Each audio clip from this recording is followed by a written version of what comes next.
এক বাদশা তার রাজ্যের অবস্থা পর্যবেক্ষণের জন্য আত্মগোপনে শহরে বের হতো। একবার সে বের হয়ে একজন ব্যক্তির নিকট এসে দাঁড়ালো।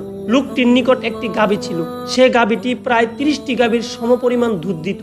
যখন সকাল হলো তখন বাদশাহর মনে হলো সেই গাভীটা উঠিয়ে নিয়ে যাবেন। একথা ভেবে তিনি গাভীটি তার রাজমহলে উঠিয়ে আনলেন। এরপর যখন সেখান থেকে দুধ বের করতে চেষ্টা করা হলো তখন দেখা গেল একেবারে স্বল্প পরিমাণ দুধ বের হচ্ছে। বাদশা জিজ্ঞেস করলেন, এই গাভীর দুধ এত কম কেন? এই গাভীটি কি সেই চারণ ভূমিতে চড়েনি?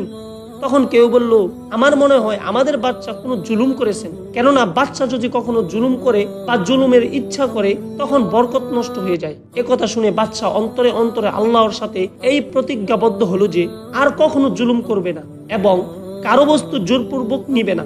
এরপর সেই গাভীর দুধ আগের মতোই বৃদ্ধি পেয়ে গেল। এটা দেখে বাদশা গাভীটি তার মালিককে ফিরিয়ে দিল এবং আল্লাহর নিকট তওবা করল।